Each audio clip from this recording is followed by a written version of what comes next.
Hello everyone, welcome to Machine Shorthand. Before we start or before we move on with our discussion, I suggest that you should have with you or you must have with you your modules and also ball pen and paper. Bakit? Para may gamitin po kayo na mag-take down notes because this video will be about a discussion of what is in your modules, and also we're going to add some supplement. Therefore, may mga ilang information dito na matidiscuss natin or matatakal natin dito sa discussion na to na wala po sa inyong module. Okay, so mag-take down notes po kayo nang sa ganon may maging reference po kayo just in case na kukuha po ako ng ilang questions dito na ilalagay dun sa inyong prelim exam. Okay, so let's move on. What is a machine shorthand? Okay, so machine shorthand is a method of recording speech using a machine. Yan. Machine yan. Ayan. Tulad neto. And usually, ang machine shorthand or the steno machine is used in courts. Sa korte. Kung nakapunta na po kayo dun sa korte or sa mga korte, makikita po ninyo dun na may mga stenographers. And ang gamit po ng ilang stenographer ay itong machine shorthand. Ito po, nakikita ninyo dito. This is the machine shorthand. Pero ito po yung model ng machine shorthand na ngayon, yung modern model. Kasi kung makikita ninyo, connected na siya sa laptop. Ayan, connected siya sa computer. Pwede mo na siyang i-connect sa computer. Okay, so before we move on to the discussion, makikita ninyo dyan sa module ninyo na ang nilalaman ng first part is all about the history of shorthand writing. Bakit po siya nagsimula sa shorthand writing? Kasi the development of machine shorthand came from shorthand writing. Kung bakit nagkaroon ng machine shorthand, dahil merong shorthand writing. Okay, nakukuha po ba ninyo? Pero ganun po yung development. And also, na-discuss naman na natin yung background and history ng shorthand writing sa Steno 1 and Steno 2. So, we're not going to dive deeper or discuss further on the shorthand writing. Diretso na po tayo ngayon sa tawag dito, machine shorthand. Okay, so saan nga ba nagagamit si machine shorthand? Ito nga po yung pinapakita ko na ginagamit siya sa court.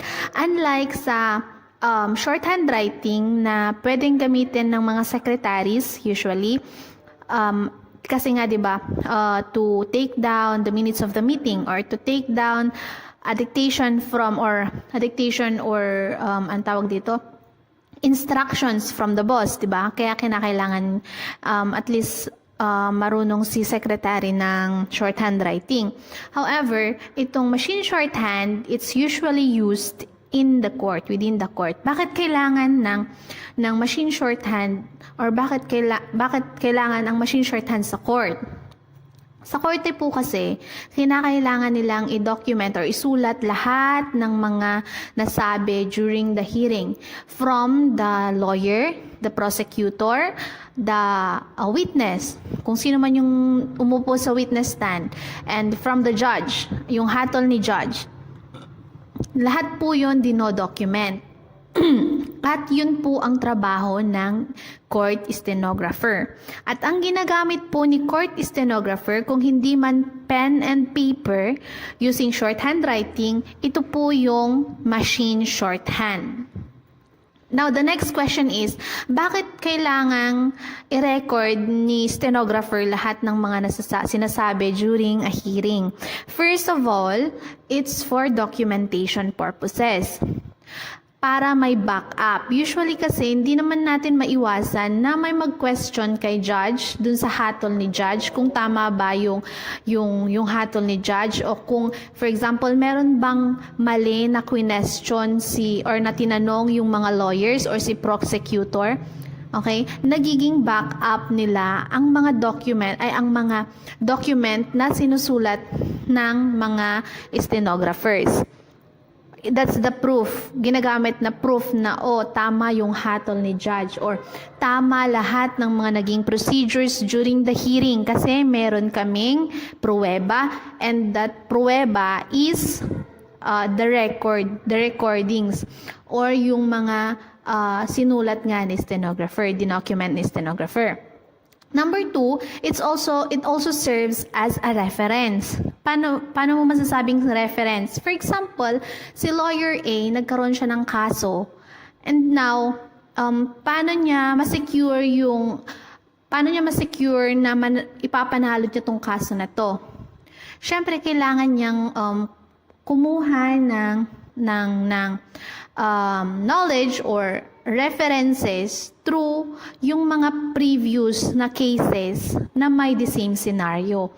And saan siya kukuha ng ganon na, saan siya kukuha ng reference kung wala namang na-document, di ba, na hearing or na kaso na ganon. Okay, so that's the importance of stenographers. Hindi sila basta-basta in the court. Hindi lang sila nandun para magsulat. They have parang they're very useful. Hindi sila stenographer lang. 'Di ba? Meron silang certain na tawag doon, papel. May importante silang papel during the hearing. And that is to record everything that is being said during the hearing. Bakit ko po sinasabi to sa inyo? Kasi nga hindi natin maiwasan. Just like me, marami akong naririnig sometimes na bakit namin kailangang matutunan ang algebra, bakit namin kailangang matutunan ang calculus, diba? O you see, maybe even some of you are asking these questions. Why do we need to learn this? Where are we going to apply this in our daily lives? Same is true with machine shorthand. Bakit namin kailangang aralin ng machine shorthand? Hindi naman namin yan magagamit sa aming buhay. No, you're wrong. Because after machine shorthand comes an opportunity or career opportunity wherein itong court stenographer na to at hindi basta-basta ang sahod. Bakit ko sinasabi ulit? Kasi once that you said it to yourself that you do not need a certain thing, tulad nito, machine shorthand, hindi mo siya kailangan sa buhay mo. Sinabi mo sa isip mo na hindi mo siya kailangan, then your mind is going to close off. And kahit anong explain ko dito, kahit na anong salita ko dito, discuss ko dito, wala kang maiintindihan kasi nga sinabi mo na sa sarili mo na hindi mo to kailangan, kaya hindi mag-open up yung mind mo to learn new things. That's why I'm showing you that there is a career opportunity, there is a career opportunity after machine shorthand. Dang sa ganun, magkaroon kayo ng konting push to exert a little bit effort or a little bit more effort in learning. And also, syempre, spend time to learn and understand whatever is being discussed in our subject. Kasi kung tutuusin, this is one of our edge as a BSOA or Office Administration student. Kasi ito hindi ito pinag-aaralan ng ibang courses. Unlike accounting, may mga accounting ang other course. However, itong shorthand writing and machine steno, sa atin lang to. Okay? Lapag nyo nga yung mga steno notes ninyo kung maiintindihan ng criminology student or ng IT student. Diba? Hindi. Okay? So, let's exert more effort in learning this and let's learn it together. Okay? So, that's my introduction. Mahaba-haba. Now, let's move on to the discussion proper. The development of machine shorthand, its background and history. So history, as you can see here in our presentation, meron tayong letter.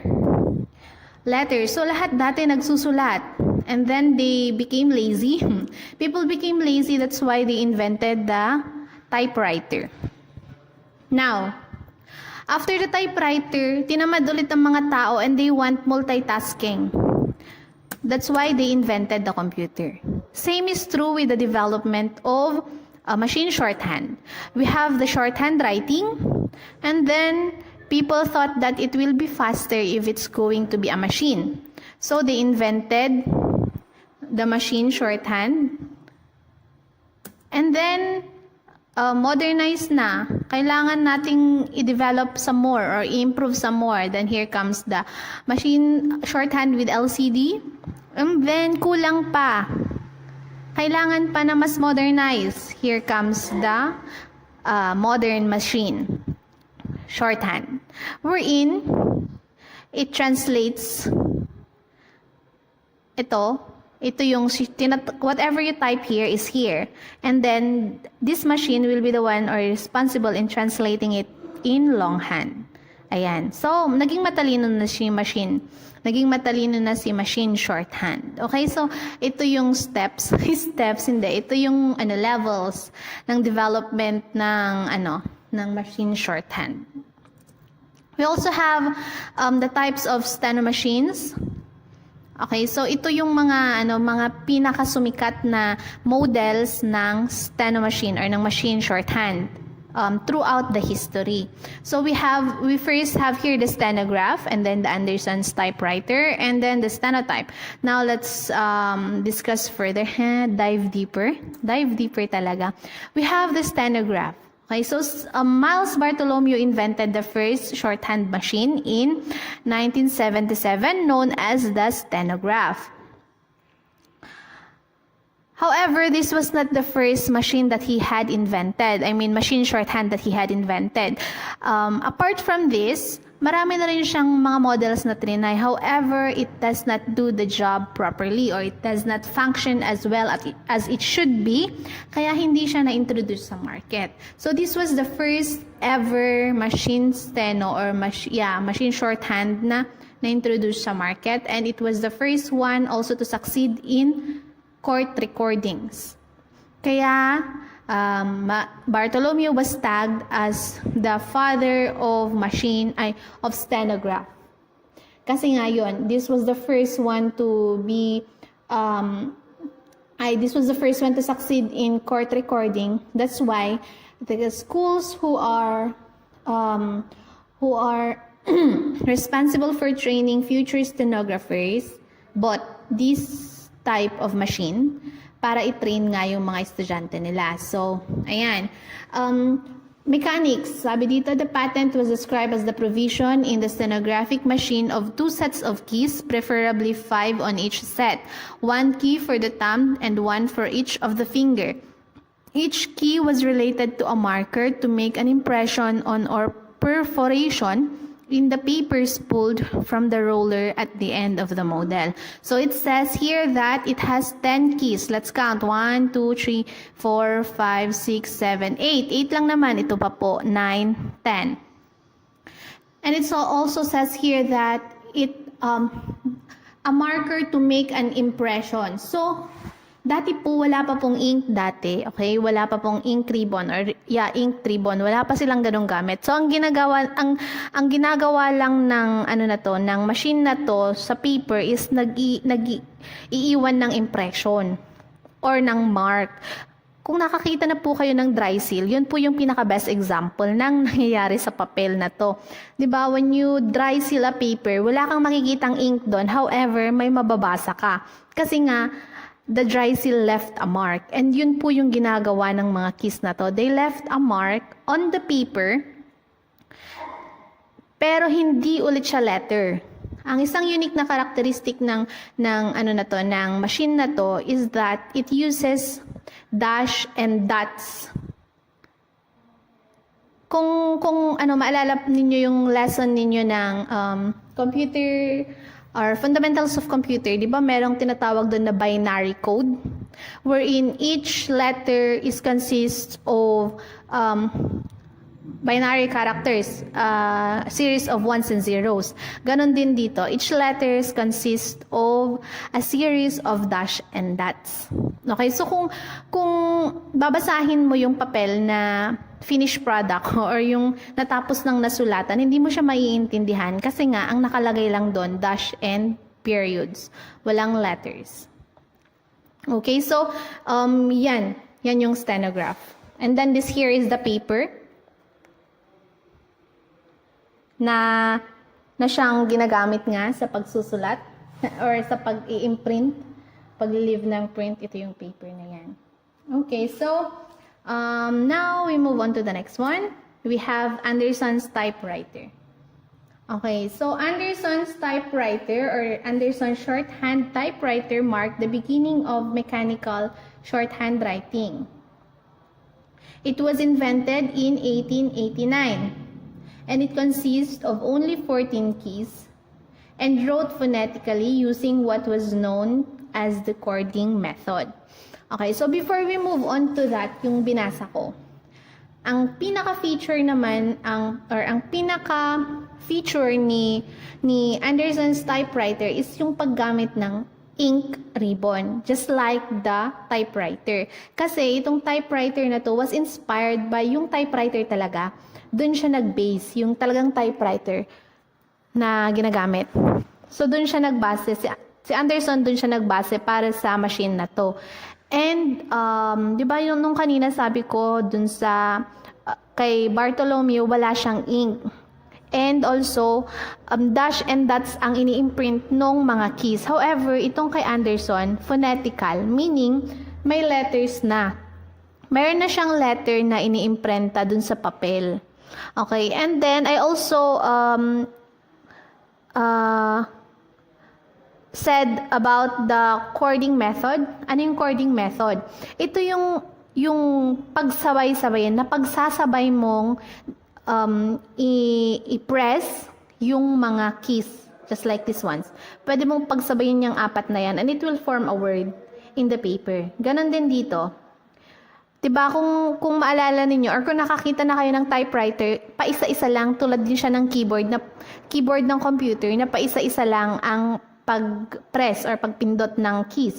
However, dito sa typewriter ni Anderson, pwede mong pagsabay-sabayin yung mga letters ng isang word. Okay? So, that's what we call chording. And also, hindi mo sila pwedeng pagbalik-baliktarin. For example, each of these keys has its designated place on the paper. Nakuha po ba ninyo? So, for example, this one, since nasa unahan siya, therefore, ang place niya sa papel, sa unahan din.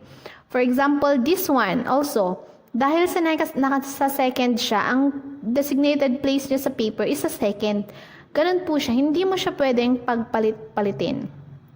Okay? And since, yun nga sabi dito, using a combination of the printing keys and shift keys, any word or syllable could be printed.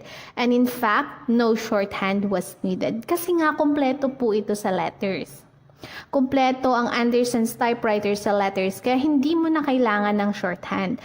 What you only need is to learn how to type faster. Okay?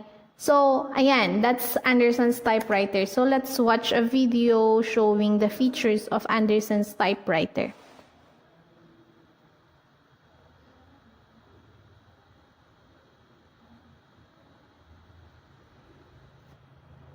Okay? So, hintayin lang po natin ng konti. So, just a review, ano yung mga karakteristik ng Anderson's shorthand typewriter? Meron siyang ink, meron siyang letters, and yung paper roll niya is 2 inches. Yun po. Ang tagal.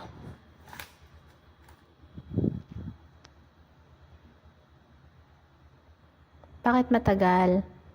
Pakiantay na lang po natin ng konti. Nagkakaproblema po yata itong... Ayan, okay.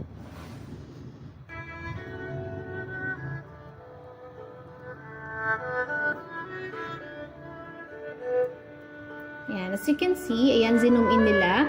Meron po tayong mga letters and numbers dyan. So, kompleto po ang letters and numbers ng Anderson's. Ayan, meron pa siyang vons and cons, meaning, you don't need to type cons. For example, the one in contract. O, diba? Meron na siyang sariling key. That's why, mas mabilis nang mag-type. And then, here is also where they feed the paper. Dito siya feed yung paper. Yan. Okay, so that's all for Anderson's typewriter. Now we move on to the next one. We have the stenotype.